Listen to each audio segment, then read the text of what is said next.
I hope I'm wrong, but I think we're heading for a global depression. Do you think it's going to get that bad? Yeah. MSNBC would never let me say what I'm saying. There's a 70-80% chance Trump is going to get reelected. You don't pivot based on presidents. Biden, Pocahontas, Akami, Alfred E. Newman, the Donald. You're counting on the government to take care of you? I don't know. It's an interesting market. Will you guarantee it? Absolutely not. I made more money after 2008 than ever in my whole entire life because the best time to start a business is right after a crash. Incredible. The average firefighter has about 1.2 million in pension, but there's nothing there. Meaning what? Their pensions were stolen. Okay, be prepared because something's about to happen. And the US dollar is fake. People are scared. So we're raising a bunch of snowflakes. The people that are sick of it are not Republicans. It's everybody. And they're like lemmings, you know. So what can I do? Everybody can do something, but they won't. And that's the problem. Don't change the world, change yourself. 30 seconds. Did you ever think you would make it? I feel I'm so close I could taste sweet victory. I know this life meant for me. Yeah, why would you bet on Goliath when we got Bet David? Valuetainment, giving values contagious. This world of entrepreneurs, we get no value to haters. How they run, homie, look what I become. I'm the one.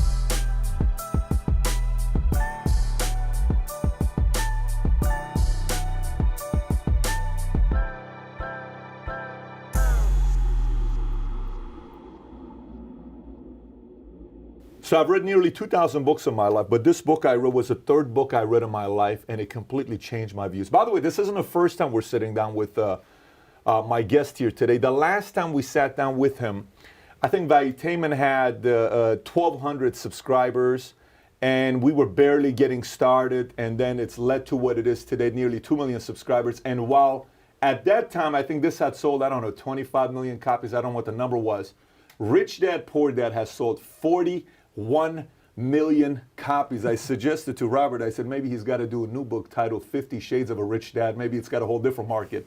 But anyways, it's good to be back with our friend here, Robert Kiyosaki. Thank you so much for making the time. Thank you. Congratulations on your success. Yes, congrats on this, 41 million. Are you kidding me? How does it feel knowing you have inspired so many people around the world to, with a simple concept, a diagram that so many use, the EBSI, from an employee to self-employed to business owner to investor. How does it feel, you knowing you've impacted so many people to make that shift? It's quite humbling, you know, because I almost didn't finish school because I kept flunking out of school because I can't write. So to be an international writer is it's a miracle. I bet your teachers, you know, if they had to see that that's taking place, I wonder what some of the critics who knew you at that time would be saying about 41 million copies today. But let's talk about some of the stuff that's going on today. You know, the market is an interesting market today. I'm kind of curious to know what you got going on. Obviously, you wrote a book called Who Stole My Pension, which we'll get into here in a minute. But it's an interesting market. Dow's at 29K, you know. You got Brexit's about to take place, January 31st, you know, 2020. They're kind of going through that to see what's going to happen there. You got the Iran-US conflict, right? You got the trade war with China, you know, that's taking place, and there's some more going on right now with Japan, but they're kind of getting the deal going, right? You got Venezuela still having some issues with Maduro and Guaido with their oil. You got U.S. with politics. It's a very divisive time with mainstream media and Trump and impeachment and all this, just all this stuff that's going on. A lot of people see that as a scary time. A market crashes around the corner. What am I going to do? I'm going to lose everything. I'm going to go through this. How does somebody like you, from your lens, how do you view today's economy and what's taking place? Well, first of all, the reason I wrote Rich Dad, Poor Dad was because I knew this time was coming. And we have, as a world, have never been here before. And so is it a spooky time? Damn yeah. It is probably the most dangerous time ever. There's nothing to compare it to because there's never been a world economy before. For example, you know, 100 years ago, if there was a stock market crash in England, it didn't affect anybody. But now the U.S. market goes down, the world goes down. So plus with social media and all this we're doing now, and so we've never been here before. And you know, I'm excited about it because I make more money in crashes than I do when they go up. So, but for the average person, they'll get wiped out. I'm afraid at the worst, I hope I'm wrong, but I think we're heading for a global depression. Global depression. Yeah. What does that look like? Depression. I mean, people are depressed. The economy stays down. It's hard to come back up. And now the good news is that for those who are prepared for it, like you and things like this, you'll do better. See, not everybody dies in a plane crash. Some plane crashes. But the last crash in 2008, I was on Wolf Blitzer's program 6 months before Lehman Brothers went down. And I said Lehman was going down. And nobody listened, but it went down. And so I've been expecting this market to go down for quite a while. And I'm concerned about my fellow human beings. But as you know, most Americans are clueless. They don't know what's going on. But if you travel the world, I just got back from Africa and China and Japan and New Zealand. People are scared. Australia, which hasn't had a recession in 30 years, is in recession. But Americans are fat, dumb, and happy, having a good time, which is good. But I'm concerned. That's all I can say. I'd be afraid if I had kids. You'd be afraid about having kids today? If I had kids, no. I think as an adult you can go hungry, but you don't want to see your kids go hungry, and that's what's going to happen. Do you think it's going to get that bad? Yeah. Let me ask you this: what is the biggest factor that's going to cause that? Well, the reason I wrote Rich Dad Poor Dad is the U.S. dollar. That's my book over there, Fake, which came out last year. Fake money, fake teachers, fake assets. And the U.S. dollar is fake. Never in the history of the world has any fake money ever survived. And we're doing the same thing. We just keep printing this money. And when I wrote Rich Dad Poor Dad almost 25 years ago, people said I didn't know what I was talking about. I said savers would be losers. Now, today, there's quantitative easing, which is counterfeiting money. And then you have zero interest rates. And people are still saving money. Are you nuts? They just printed, I think, $500 billion in September of this year because the repo market is going down. And the average guy goes, well, what's the repo market? They don't know. So that's why it's fake money, fake teachers, fake assets. Our education system, it has been my rant forever. Why don't we teach people about money? Why is it? We all use money, but we don't teach people about it. So that's why I'm concerned. And I wrote this book, Who Stole My Pension? It's already sold out. But I wrote Who Stole My Pension because was the reason I wrote Rich Dad Poor Dad. The two authors here, me and myself, Edward Siddell, we both had dads who lost everything. And when I was in my 20s and my poor dad lost everything, it scarred me. And I said, I'm never going to let anybody ever do that to me. So I had just come back from Vietnam in '73. My dad was unemployed, poor dad was unemployed, and he tells me to go fly for the effing airlines. I said, are you kidding me? And he says, go back to school, get your master's and get your PhD. I said, are you kidding me? Here the guy is unemployed. He's got no pension. He's got no paycheck. And he's telling me to go back to school. I said, what, learn nothing? And those guys who, my friends who flew for United Airlines, they're broke today. Their pensions were stolen. U.S. Air, same thing. You look at what's going on in Paris today as we talk, they're rioting. Millions of people are rioting because of pensions. Japan, they're rioting because of pensions. Terrible. You see them, it's terrible. Yeah. Yeah. And Americans, I wonder how my 401k is doing. I'm going, gee, I'd be a little bit worried, but they don't know. Americans live in a fishbowl. Everybody sees in, but Americans can't see out. So I travel the world constantly. And what I see going on in the world is disturbing. I was just in Argentina, and I took my kid brother there, and he came back a changed man. He says, you weren't kidding, were you? I said, no, I wasn't. My brother could not believe that what happened in Argentina is going to happen here. It's terrible. It's 12 million people working to support 9 million people in Argentina with an inflation of 32% right now. It's a absolute travesty what's going on over there. And when you look at Argentina from America, you're like, oh my gosh, it's the Europe of Central. It's a Europe of Central America. When you go to Argentina, it's such a beautiful place. But it's one of the most beautiful. Buenos Aires is spectacular. Beautiful place, and it's got nice hotels, food, restaurants, first class, everything. So Why do you think sometimes, the thing I'm always curious about is when we're talking about fear, Robert, what is the biggest difference between fear today versus fear 50 years ago versus fear 100 years ago versus fear 20 years ago? Isn't this a common thing? Like when market does well, economy does well, a few people are prepared for it. Most people kind of sit around, don't do anything about it. What's changed? And is that going to be happening 50 years from now, 100 years from now, where people capitalize and most don't? Well, that's a fabulous question because, today when I refer to 2008, most people remember 2008. Do you know what I mean? That's when Lehman went down, Bear Stearns went down. 38% drop. Yeah, they all remember it. But when I started Rich Dad, Poor Dad, the only thing they had was the Depression. I came out in 1997, Rich Dad, Poor Dad came out. And their only reference points was the Depression. And none of the people I talked to remember the Depression. So the fear today, I think people are a little bit wiser, is because they do remember 2008, and they do remember 2000. So 2008, 2000, 2008, and here we are today. So I think most people are at least kind of tuned in.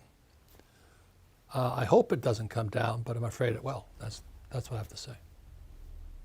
Most people are more tuned in today because it was only 12 years ago when the last market crash happened. I remember 08. 08 was pretty ugly. We started our agency a year later in 09. And That's the smartest thing you could have done. Yeah, believe me, it benefited us because we got a contract with AIG at the time and a few insurance companies, and we started growing, but everybody was scared. And a part of, the business for us is fear sharpens listening. If you're able to monetize on fear, you can really do some stuff when the market changes. But I want to say what you did was really, really smart, because the best time to start a business is right after a crash. I made more money after 2008 than I ever did my whole entire life, because everybody was hiding like little cockroaches. You made more money after 2008 than your entire life. Yeah, so when, here I'm talking about the coming depression, everybody says, oh, you're such a pessimist, I go, no, I'm excited. I get sexually stimulated thinking about all the bargains that are going to be on the street, I mean, it's going to be bargains everywhere. But everybody else, oh, you're pessimistic. No, I'm actually optimistic. So anyway, so you're very smart. When I study business. Guys who start right after a crash do very well most of the time. It's work for us, whether it was smart, luck, or wise, or a little bit of all Just of it. stupid. We'll take it as long as we Just did. admit you're I'll stupid. take Roll it. I don't care what it is. Yeah. I didn't know what else to do, so I just started. It just didn't work that for us. But so somebody's watching this saying, okay, Robert, it's you're saying this while 2008, 2009, Dow drops off and it goes down to, I don't know what the number was. It goes down to 6,500 at one point, and I don't know the exact month on when it hit, but it hit 6,500 points. And 65, and it was at 14. And it was at 14, and it went to 65. So that's 50%. Yeah.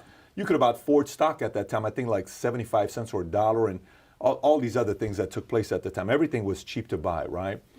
So that takes place, and then we go from 6,500 to 16,000 to 29,000. And I have a friend of mine where I said, hey, you remember that one book Harry Dent wrote? I don't know if you remember Harry Dent when he wrote a book talking about the fact that the Dow's going to go to 42,000, et cetera, and the opposite happened, right? The great boom I had. The great boom, yes. And then there was the other book, which is like, well, it's going to be the opposite. The market's going to tank, and the market went up. So my buddy said, whatever Harry Dent writes, do the opposite. Okay, I don't know if you remember this book. Harry is a friend of mine. Harry, you know what they're saying about you? We're taking your counsel, except my buddy says do the opposite. And then there was another book that was written where you read Good to Great, and you're hearing all these stories he has in there about Freddie Mac and Fannie Mae. That book was a big book, Collins, for quite some time, the Red Book by Jim Collins. And the principles haven't changed, but some of the stories of the companies, had changed. I think he used Kmart and some of these other stories. So it's 29,000 right now. Somebody may be watching this saying, listen, there's a 70-80% chance Trump is going to get reelected the way it's going right now. This impeachment's not going to go anywhere. He's going to get reelected. Joe Biden's not going to be able to debate against the guy. Bernie has some energy. But they're not going to let Bernie get the superdelegates because the superdelegates are going to go to Joe, maybe Warren, maybe it's a broker convention. Bloomberg comes in, he's setting up offices all over the place here, all over the country, spending all this money. He's worth $54 billion, he can do it. But there's the optimists that say, Robert, I don't know. I think Dow's going to go to 35, 40, 45. I think it's time to double down right now. You know, I think things are going to be good the next 4 years, 5 years. I just don't know 6 years from now, but I do know 4 or 5 years from now. What would you say something like that? So will you guarantee it? Absolutely not. See, I'm not in the stock market, so I'm not the guy to ask. And I just don't trust the market because it's so manipulated. I mean, I'm not saying, you know, that book on fake money, fake teachers, fake assets, the Dow. This book, Who Stole My Pension, I write about what is America's #1 export. Do you know what it is? Toxic assets. You know, 2008 was Wall Street. Toxic assets. Toxic assets. CDOs, MBSs. Yes. You know, derivatives. And so what is it today? Wall Street just looted the pensions. So this book, Who Stole My Pension, it's like I said, my co-author is an SEC attorney. And he got sick and tired of seeing all these bankers loot the pensions and get paid bonuses. And then the labor union guys who manage the funds get paid bonuses. And the guys who manage it get paid bonus. Meanwhile, the workers get screwed. So when this next crash comes, it's going to be horrible. Now you look at the other guy. So there's 2 authors. Ted Siddell, SEC attorney. His father was a CIA operative in Uganda. And Idi Amin killed his father. So his family went broke because there was no body. He couldn't collect anything because no body, no corpse. Whereas my father ran for political office against the governor of Hawaii, and he got crushed. And the governor says, "You're no job, no paycheck, no pension." So my old man's broke. So Ted and I were about the same age, and we come back. He said, "My father has no money. My family's starving. My family was starving because my father lost everything." So it kind of put us on edge. You know what I mean? I don't trust my government. I'm not a Republican or Democrat. I like Trump, but they can't save me.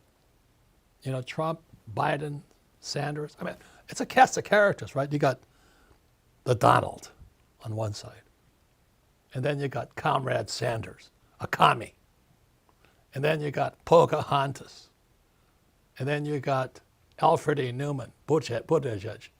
It's a reality TV show up there. You're counting on the government to take care of you? I mean, wake up. So you don't at all look at it as they have an effect over your net worth or your next moves? No. So your That's good. You want to make sure that no matter who's in office or if it crashes, you're okay. That's the most important thing you can do. You don't pivot based on presidents? No, of course not. They don't affect me at all. You don't pivot based on presidents? No, I'm not a stock guy, that's why. Okay.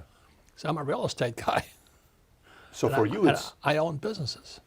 So the Rich Dad Company does better in a crash. And apartment houses, they always do well because people have to have someplace to live. And I own oil wells because people are always burning oil. So I always protect my assets that they're crash proof. So let me ask you, the average person's watching this right now saying, okay, Robert, I'm not like you. I don't run a company. I don't have a brand. I haven't sold 41 million copies. I don't have oil. I don't have rental properties. What can I do? I'm in a time like this. You're telling me the market's going to go in shambles here pretty soon because of currency, and we printed $500 billion of money in September just in 1 month, not including the $3 trillion we printed in the last 7 years prior to that. What do I do to be prepared for a time like this? Well, first of all, everybody can do something, but they won't. And that's the problem. You know, the reason, who stole my pension, there was plenty of money in it, but nobody did anything. They just stole it. And people did nothing. It's like I said, when the crash came in 2008, not one of those guys went to jail. They got paid bonuses. So there's something rotten inside America. And I think the problem with many Americans is they're complacent. They expect, well, it'll heal itself again. So the thing that everybody can do is, as I covered in Fake, my first investment was a gold coin in Hong Kong. I bought a Krugerrand. I was flying off an aircraft carrier in Vietnam, and I went to Hong Kong and I bought a gold Krugerrand. The date was 1972. The reason the date's important is because in 1972 it was illegal for Americans to own gold. So I had to smuggle that little puppy into America. I put it in my pocket, came off the ship, and nobody checked, you know. But I felt like a criminal as I smuggled this gold coin because it was illegal for Americans to own gold after 1933 under Roosevelt. But that gold coin today is worth almost $2,000. The one gold coin. Yeah, and I still have it. So What'd you pay for it? 50 cents, $50. $50 to $2,000. 1972. Yeah, it just sat there. So I have and so I never, because I understand money, that, you know, quantitative counterfeiting and zero interest rates, I don't trust the dollar. So for most of my life, I've saved gold and silver, and not ETFs. I stay completely out of, you know, I know that's your world, but my world is completely into the hard assets. So I have millions in gold coins and silver coins. I just kept saving it because I don't trust the dollar. So everybody can buy a silver coin today for 20 bucks. A silver eagle is 20 bucks. But how many people will go to a coin shop and buy it? Probably none. Less than 1/10% of Americans own precious metals. And silver today is 50% below its all-time high. So silver is the biggest bargain sitting in the market as we speak today. You know, it's about 20 bucks. It should go to 50. So at 20 bucks, and I tell my friends, I go, yeah, think about it. That's the problem. So everybody can afford 20 bucks. You know, kids can afford 20 bucks. The thing is, people won't do it. And you know that too. When you deal with people, most people are pretty sedentary. You know, they want to do the same old thing. Well, Sure. I'm happy. Nothing's going to happen. Oh, he's just trying to scare me. But I was talking to my doctor last night. You know, he says, "You've been saying this stuff for 25 years. I never listened to you." I said, "Yeah, well," he says, "Now what do I do?" Because his 401k, you know, as we cover in this book here, the average firefighter has about 1.2 million in pension, but there's nothing there. What do you mean? Their payout's going to be at 1.2 million. The average Firefighter retiree has a $1.2 million and police pension officer, payout. yeah, that's how much they'll get paid out. Okay. But there's nothing there as a problem. Meaning what? Meaning they don't have the money to pay the benefits? It was stolen. It was stolen by Wall Street. So how is That's that why going to be we fulfilled? wrote this book. How is that going to be fulfilled? Because I know one of the stats Taxpayer. you said by 2050, 2 billion retirees will be above the age of 60. What was the stat you said about? Okay, today is 2020, right? In 10 years, 2030, 2 billion baby boomers across the world will retire. Japan's broke. Argentina's broke. China's broke. Italy's broke. Germany's broke. All these old guys are retiring. And the stock market, you know, I live in a fairly exclusive place in South Carolina, and I was talking to my friends there, and they said, "Oh, we love Trump, we love Trump. Stock market's at all-time high." And I said, "Yeah, but so is our debt all-time high."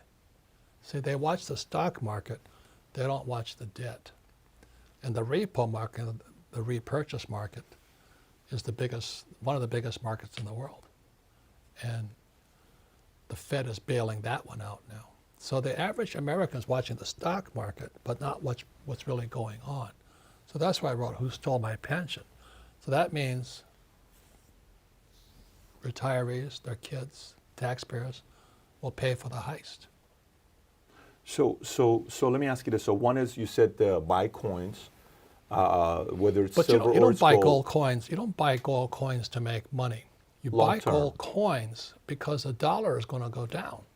So I don't trust the dollar. Anytime Buffett says, I remember when Buffett says, he bought $35 million of silver. I don't know if you remember that when he bought it. You're like, okay, be prepared because something's about to happen. Yep. Right? If he buys gold, just be ready in the next 6, 12, 24 months. He's anticipating some kind of a crash to be taking place. He's right now in cash because That's he's smart. Yeah, he's anticipating something to happen to buy up businesses and rebuild them. He does that all the time. And then he's going to go in after the crash. He's going to go after the crash. Now, the tragedy is, which I cover in Fake and Who Stole My Pension, so you have this defined benefit, which are police officers, firefighters, and school teachers and union guys.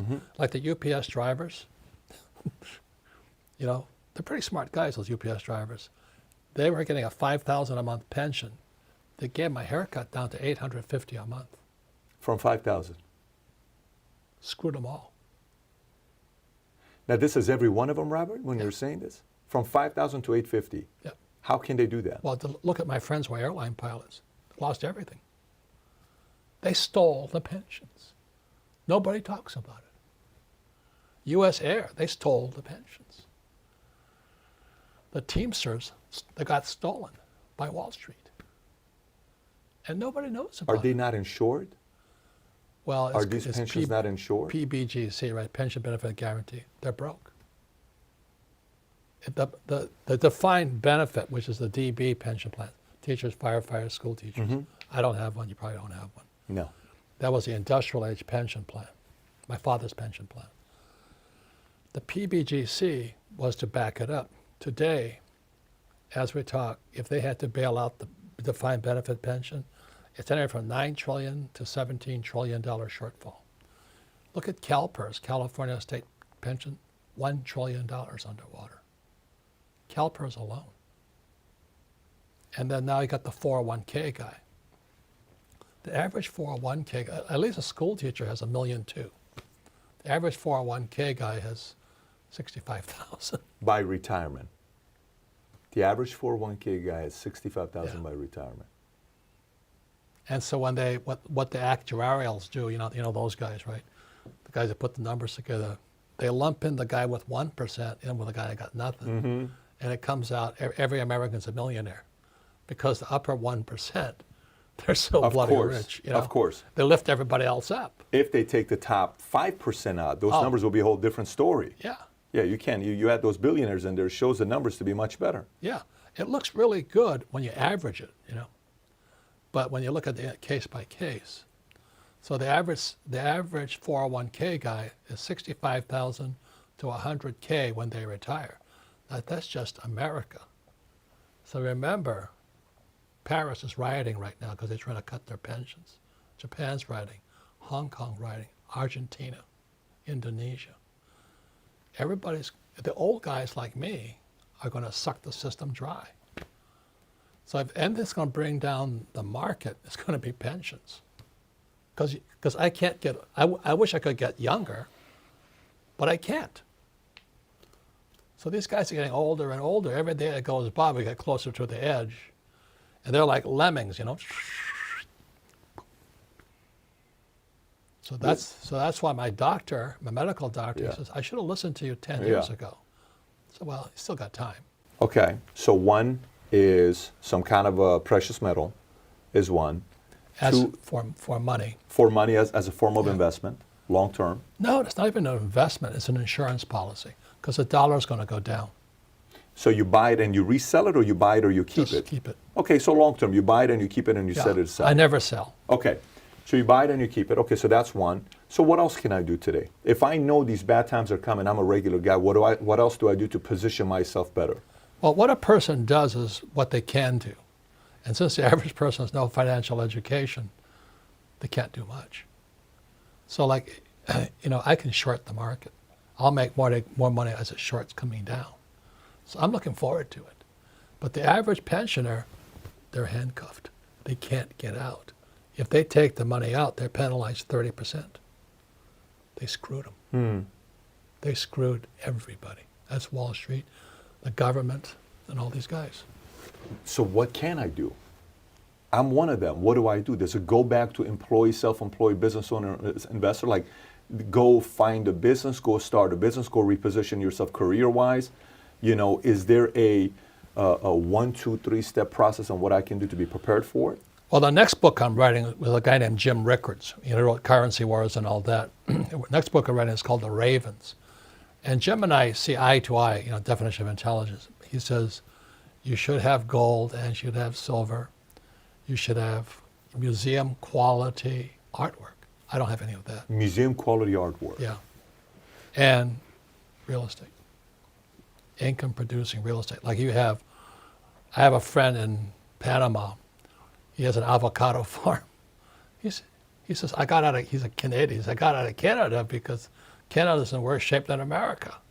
Now, this guy's he's a bond trader. So he's sitting in Panama growing avocados. He says, because people have to eat. Another friend of mine is growing blueberries. But another friend of mine, He moved up to, he was from Seattle, excuse me.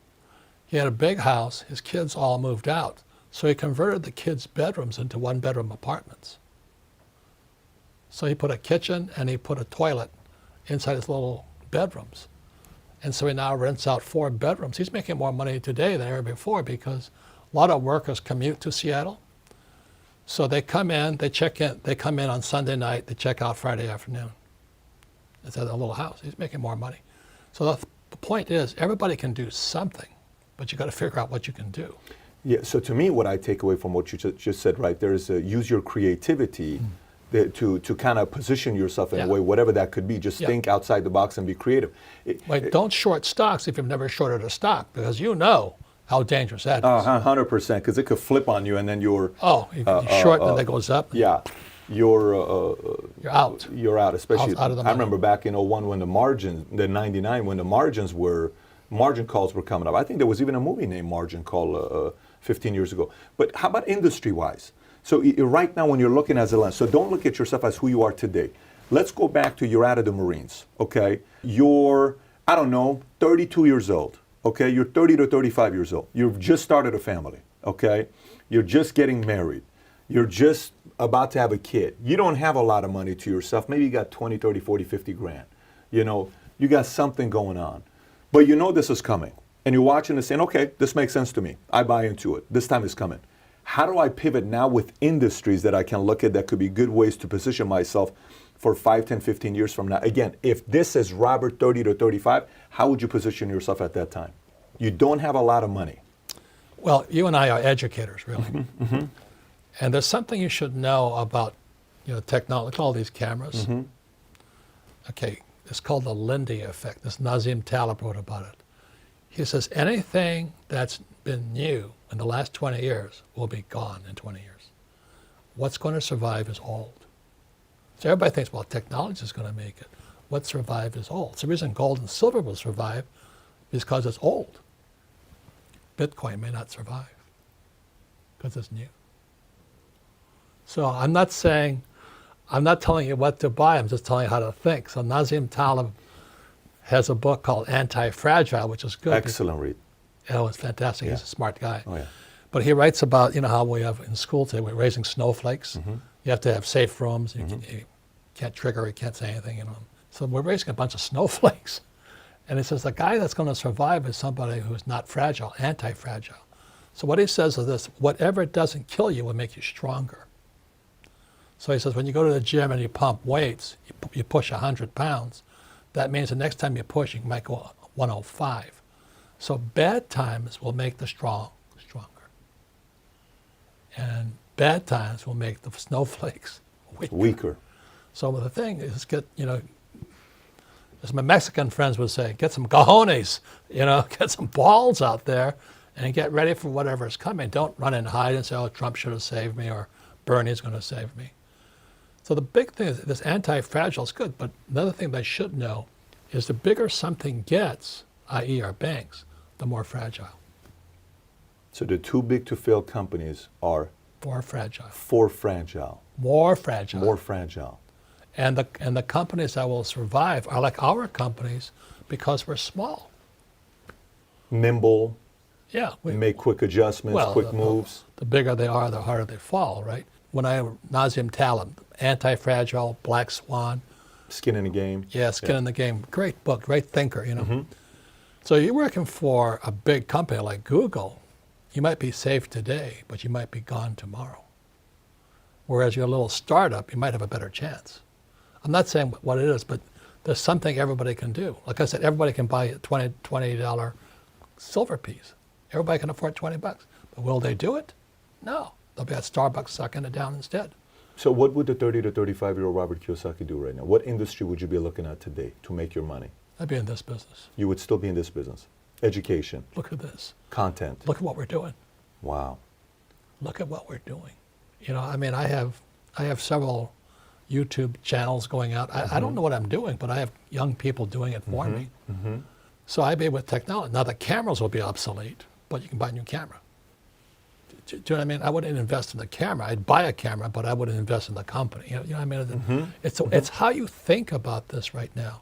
So just know that those who are in big companies who think they're safe might be at the most at risk. You know, if you're working for Bank of America or Wells Fargo, you might be at risk. So you would position yourself more with startups than the bigger companies. Small company. Incredible advice, by the way. No, Incredible counsel. I don't like to give it. This is how I think. It's great counsel, though, but it's great perspective Yeah. that you're given. Okay, so far, counsel on what to do with the marketplace is coming. We talked about some precious metals, silver and gold. Buy them, never sell, keep them. Okay, great. You know, find a way to be creative, kind of like your friends. That house, 4 bedrooms, kids are gone. Put a bathroom there, sell them. You're making rent them. You're making money.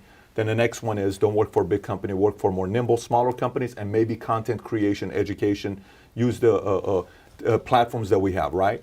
There's something you said which was very interesting to me. You said the fact that we are printing money, we're in debt, and your friends, when you're in South Carolina at this exclusive community, they're saying, I love Trump, the market's doing great, it's Dow's at 29,000. And they said, but also the debt is at the highest it's ever been. So here's a way I see this, and I'm curious to know how you process this. Do you think the reason why we're not really having the conversation about the big elephant in the room, which is the, say $100 trillion of unpaid commitments that we have, not including the $22 trillion of debt that we have. We have Medicare, Social Security. We have all this unpaid commitments that we made, not including the debt we have to Russia, to Japan, not Russia, to China, to Japan, all this stuff that we have to pay for, right? Do you think the reason why none of the presidents are really talking about it is because if they do, it's not a 8-year fix. So whatever they do, if they campaign on it, it's a 40-year fix. So because they have no influence to fix it, so they're just kind of letting it go to the next president? They can't fix it. Do you think that's why they're not talking about it? And all they're doing is inflaming people. You know what I mean? They just talk about, well, Trump and his zipper, immigration and impeachment and all this. They can't do anything. So does that say that the current model of how we pick presidents, is that an effective model? Because, if they can't do anything, like why would I want to campaign around paying off the national debt when there's nothing I can do about it in 4 years? Because the GDP is what, 3.6 trillion, national debt is 22 trillion. Even if I took the GDP and I made no one make any money, everybody pay taxes 100%, 3.6 trillion. In 4 years, I wouldn't even pay off half the debt that we have. No, and that's why, Pocahontas, Elizabeth Warren talks about tax the rich, AOC, tax the rich. Well, I hate to tell you this, but the rich don't pay taxes. I cover it in fake. It's pretty pathetic, it's legal. You're laughing at what though? What are you laughing at? How stupid our reporters are. That's why I love these guys here. I love what these guys are doing because they would never let me say this on CNBC. MSNBC would never let me say what I'm saying. But now because of YouTube and all these, the little Great guys equalizer. popping up, yeah. we can say what we want. That's It's right. freedom of speech, except in school where I can't say anything. But anyway, this is the best time of all, but it's also the most dangerous. And that's what Nazim Tal was talking about. If you're anti-fragile, if somebody punches you and you fall down, you go, thank you, I'm coming back stronger. That's kind of what's going to save you. But if you're the guy who is, you have to put me in a safe room, and you can't say anything that triggers me, whatever those kids say, I don't want them.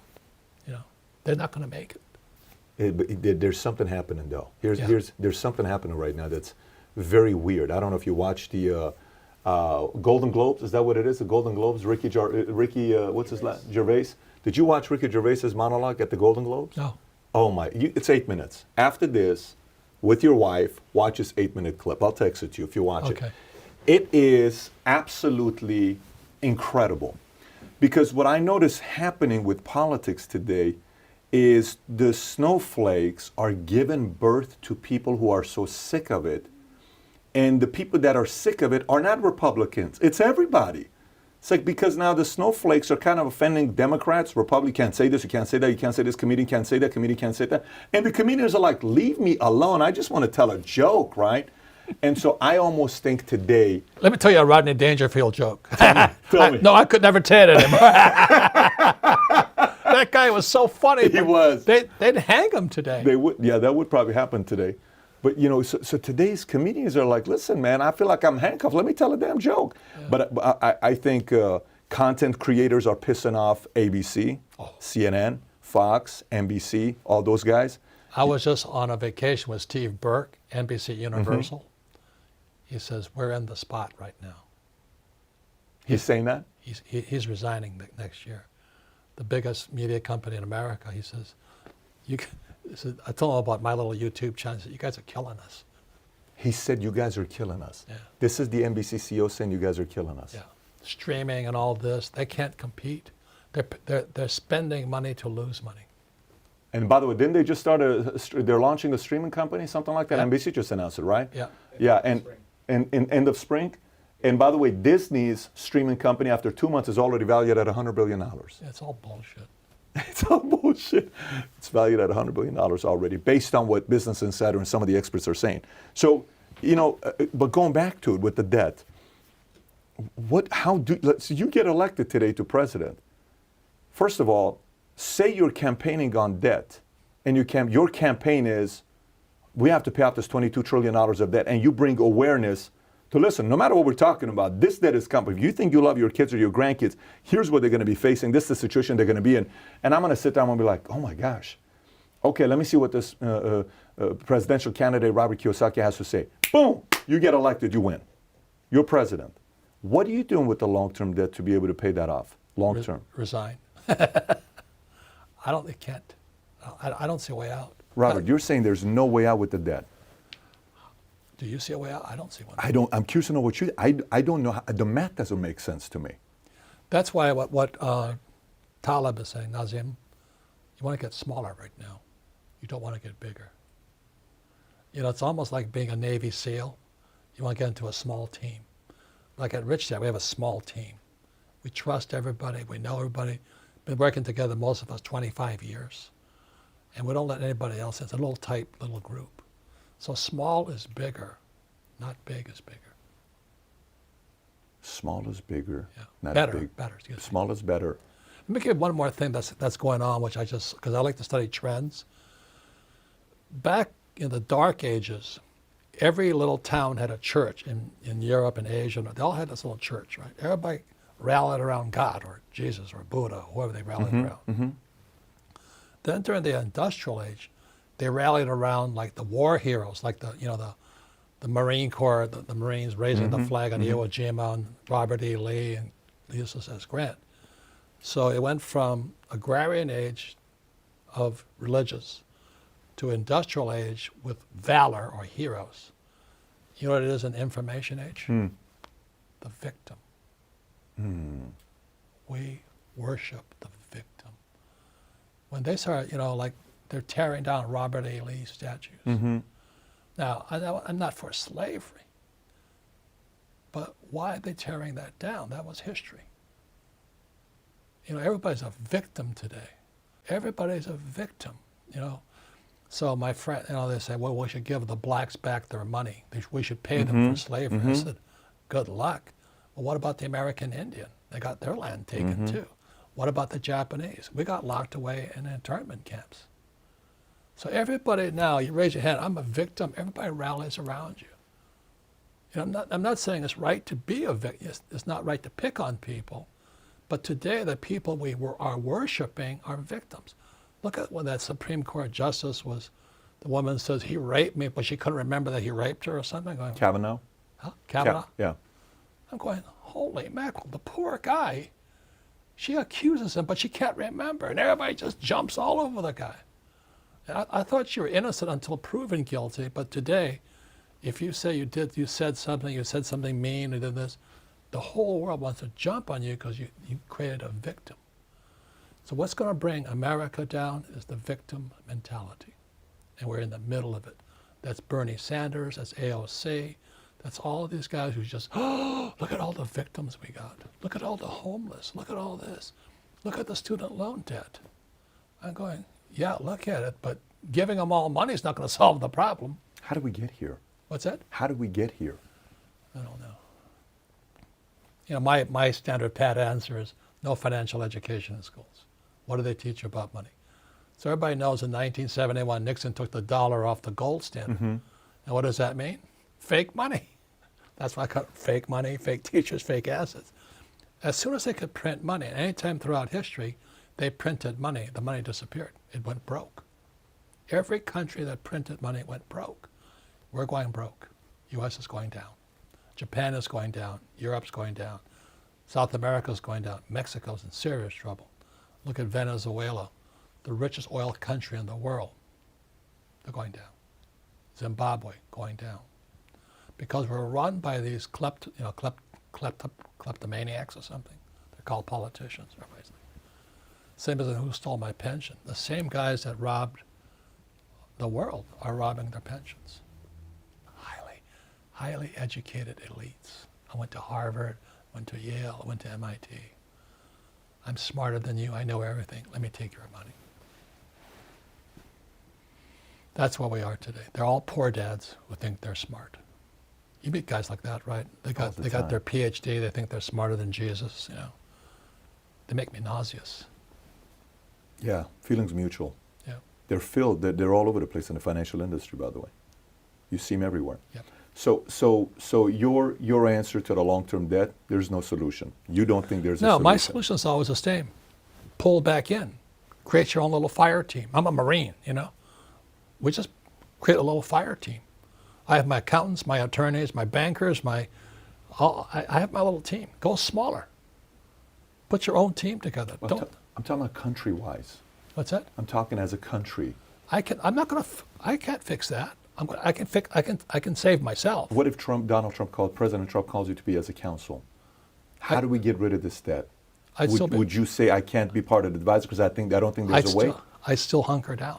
But how would you solve it for him if he wanted you as a counsel? I wouldn't. Or you wouldn't do it? No. Why should I? I'm going to get rich when it falls down. So it's irrelevant to you. So you're simply Right. looking at it from the libertarian standpoint of I'm going to take care of myself, and that's what I can control, and I have my team to help me with that. Everything else is out of my control. I'm not touching it. Yeah, but there's one thing that's different. Marines fight as teams. I have my own fire team. I have the best accountant, the best attorney, the best banker, you know. You got to have politicians on your team too. So if Hang on, the average guy has a financial planner. said you got to have politicians on your team too. Yeah. Trump is my friend. Governor is my friend. City councilman is my friend. Got to play the game. Don't change the world, change yourself. That's what I say to every person out there. Now, if you don't know anybody, let's say you're an employee of Google, you're screwed because you don't know anything. Who's your accountant? Who's your attorney? Can you read a financial? Do you know how to trade a stock? Do you know how to short a stock? No, but my team can. So smaller is better at this point in time. Smaller is better at this time. How do you think President Trump is? I know you and him wrote a book together. 2 books. Why we want you to be rich? And Midas Touch. And Midas Touch, which by the way, I read Why We Want You to Be Rich, and I have not read the Midas Touch, but I read Why We Want You to Be Rich. Yeah, you guys wrote 2 books together. I remember that. Yeah. And I'm not Republican or Democrat. We wrote together as teachers, like we're teaching right now. I'm not trying to sell anything. And this was actually a good book I read. How are you seeing how he's doing right now? If you're looking at him from the outside, how's he doing right now as a president? I think he's doing great, personally. You think he's doing great? But, you know, he's got too many knives after him right now, as you know. Yeah. But, you know, if he's talking to China, he's at least talking to me. He's talking to Kim Jong-un, he's talking to Putin. He's talking to people. He goes to Davos and he talks to people. And Obama, I'm not Republican or Democrat, Obama pissed everybody off. Did you know when Obama pulled up to China, nobody met him, but they rolled the carpet for Trump.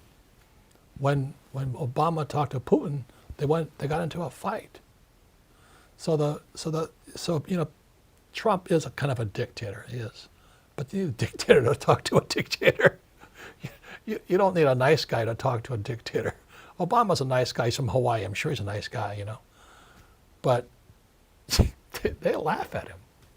And besides, he's a guy. There was a book called Lucifer's Banker. It was Obama who paid Iran $150 billion. And that money came out of Switzerland. And I met the Swiss banker who released the money. And Obama released the money.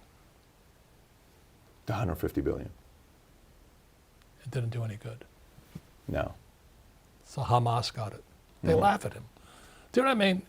When you were in school, if there was a bully, did being nice to the bully help? No. No. You either go up and punch it out or run away. But you don't try and talk him out of being a bully. I think AOC could, hi. She's pretty cute. Yeah, I'll talk to her. But it's like schoolyard, right? And that's what it is. So I was never the smartest guy. I wasn't the toughest guy. I played football and all this. But I hung out with the guys who were tight. We just had a little tight group. Got through school. You think he's going to get reelected? Yeah. He's going to get reelected. Well, unless something happens, if you know what I mean. Any plans of writing another book together, you and him? We were going to in 2015. Then he called me and he says, guess what? I'm running for president. And he announced it on my radio show. I was the first guy. I said, well, congratulations, good luck. And I'm going to stay away from you. You said I'm going to stay away from you. It's a target. Do you know, all the Caesars, right, there was like 300 Caesars. Only like 20 died a natural death. The rest were all murdered. That's what Nassim Taleb, he says the bigger you get, the bigger target you get. He says the most successful country is like Switzerland. Who's the president? No one knows. But every country where you know the president, they're just big, they're fat, they're bloated. And the most successful countries are small, like Singapore. So that's why, all the guys, so if you're small and listening to this program tonight, I would say you just pull your horns in, wait for the crash, but have your team together. I trained as a Marine sniper. Even we had we had a designated snipers. We fought as teams. We never go by themselves. And in school, they teach you to be the A student, do it all by yourself. Well, the A students are ruling the world. They don't know anything. Whereas I have my little fire team, my accountants, my attorneys, my bankers, my real estate guys, my financial planners. We're kicking ass because we stay small, we stay low. Let me ask you this question when you're talking about that team. When you're putting your team together, what are some things you look for as a team? And what does it take to build a stronger bond with your team? It takes time. Okay. That's all. Because, people, when it comes to money, people lie. So it takes time to build that trust. Can you trust this guy under fire? That's why I love the Marine Corps. We may not have liked each other, but when we went into battle, we're all Marines. I could trust. So it takes some time to put a team together. Yeah, and a lot of flakes out there too. So like a couple of my partners, we're 40 years together. 40 years together. We know each other like brothers. It's the most important thing is trust, confidence, loyalty, integrity, diligence, cover my back. Robert, do you consume content or no? Do you consume content? What's that? Content online. Do you consume content? Oh yeah, I study constantly. What content are you consuming? Well, I love YouTube. I'm always on there checking. I'm listening. If somebody says X and the other guy says Y, I listen to both. I want to know both sides. That's what I love about YouTube. I can check something. Like this Bitcoin versus gold argument. You got Peter Schiff and you got Max Kaiser. I listen to both guys. So, Schiff trashes Bitcoin and all this stuff. It doesn't hurt to listen to both sides. So that's why I love it. So you do consume content? Oh, God, yeah. I'm studying constantly. Any final thoughts before we wrap up? Anything we should be thinking about right now? The last words I'll give to you on what somebody ought to be thinking about right now with the current economy and current place that we're in? Well, again, I love what Nassim Taleb wrote. You got to be anti-fragile today. You can't be a snowflake. And our schools are pumping out snowflakes in mass. And I hope your kid isn't one of them because we screwed the kids. The student loan debt is now bigger than 1.6 trillion. It's now bigger than the subprime debt. We've screwed everybody, including our kids. And that's why there's no financial education in school. That's why everybody's fake. I wouldn't trust a school teacher's advice for anything. Nice people, my whole family of school teachers. They don't know anything about money. Nothing. They want their pension and paycheck. Who would you listen to? If you're saying don't listen to teachers, who would you listen to? I listen to guys like you. I listen to Max Kaiser. I listen to Schiff. I listen to Taleb. But I listen to all the whack jobs also, because they might be right. What I love about YouTube is so fast. Most of them like 10 minutes, Yeah. Okay, good. I'm out. Next, Yeah. I got my shot of a whack job. So having said that, this is the second time we sat down together. Obviously, every time we sit down with him, the conversation is just fascinating to get into Robert's brain and Robert's mind. We're going to put the link to all the books below. Robert, we're going to put the link below for Who Stole My Pension and Rich Dad Poor Dad. And since you mentioned Nassim Taleb 5 times in today's episode, I'm going to put the books of Nassim Taleb as well below. And by the way, while you're watching this, I'd like to get you to send a message to Robert Kiyosaki. Send him a tweet over here. We'll put his handle there. Mine's going to be right here. Tell us what you took. What's your biggest takeaway from this episode with Robert Kiyosaki? And if you haven't subscribed to the channel, please do so. Robert, thank you so much for being a guest. Keep up the good work. Yes, thank you. We'll do. Congratulations Appreciate you. on your success. Thank you. Thank you so much. Thank you.